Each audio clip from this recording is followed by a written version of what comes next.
Hey guys, we're here today working on the John Deere 2320. I was decided to change out the engine oil today as well as the front diff. I haven't done the front diff yet, so I figured I would drain all the oils, open the pots up and take a look at the gears. Everything's good to go. And the engine oil change went good. Unfortunately, as good as this tractor has been to me, I've had an issue with this tie rod here on the cylinder. So you can see how loose it is. So I've been watching it, it's been getting looser and looser, and there is no grease nipple for this unit, which I find kind of strange. The rest of the ball joints and that on this do have the grease nipples. But anyhow, so this is getting looser and looser. I was watching it, but now it's to the point where I'm worried it's going to break and leave me out in the field or at the end of the driveway plowing, or it'll probably be a bad situation nonetheless.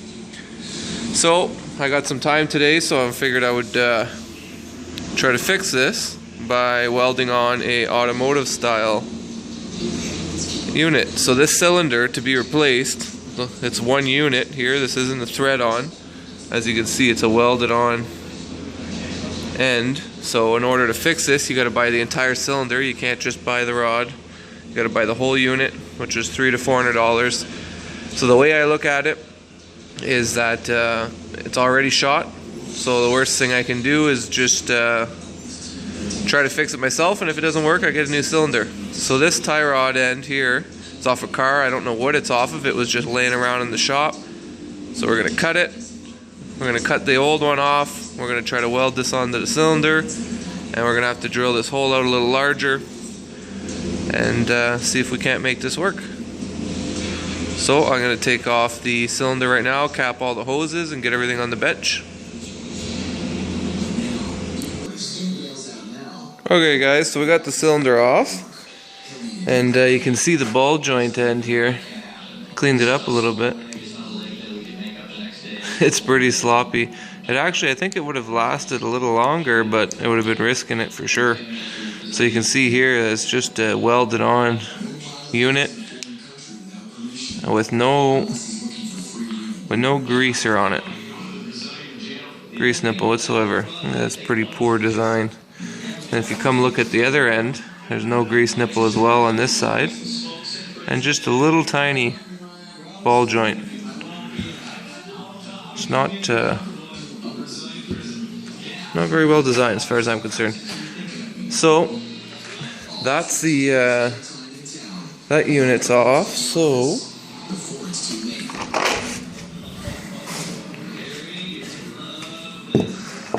this is what we're gonna weld on here. So I just did a little test weld on the back side here just to test the steel. So it seems like it's a type of cast.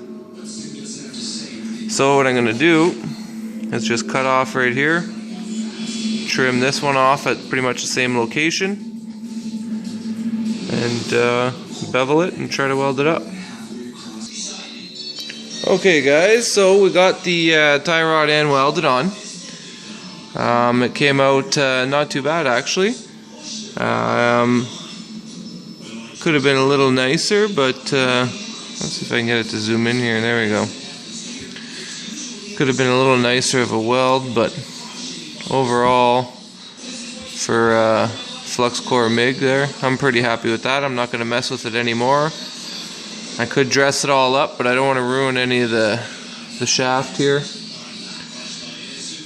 So this ball joint's got a bigger ball, a bigger bolt, but the diameter of the tapered area is pretty close to the same. So when I get over to the other end, I just got to drill out for the larger thread diameter, and I should be good to go. So just something to I forgot to mention to you guys. I have been greasing this pretty much every 10 to 15 hours. Once I noticed it was loose, I've been using a grease needle and greasing this tie rod end. So just for you guys wondering out there, there is no grease nipple on it, but I have been using a grease needle and getting in behind the boot. And I'm going to do the same to here. So before I put this on, I'm going to get the grease needle, get in behind the boot and fill up a bit of grease to try to prevent this end from wearing. So this end of the cylinder sits like this. So it's facing down, so the chances of water and dirt getting into the boot are very unlikely. Whereas this side of the cylinder, as it sat on the tractor, was facing up just like this. So any water, dirt that could make its way down into it was fairly easy to do so, because the boot sat on top, and as it started to wear, it got worse and worse. So anyhow, on this tie rod end, it's from a car. I don't know what car. It was just sitting in one of my toolboxes here. I took the rubber boot off, got the grease nipple out, cleaned out as much grease as I could. I covered it up as best I could for when I welded it up.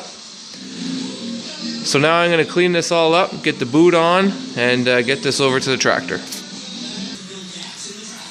Okay, so we got our boot on. It went on nicely, no issues. Used a big socket.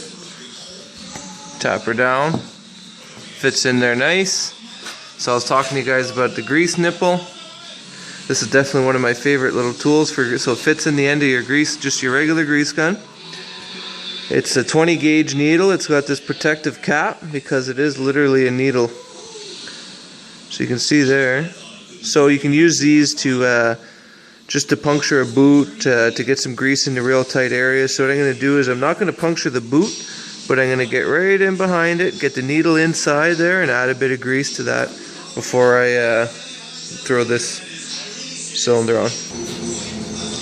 So she's all installed, guys. I'm actually pretty pleased. It works out pretty well. The boot itself really fits well. Nice and tight up against the bottom here. Nice and tight all the way around. Should keep the dirt out.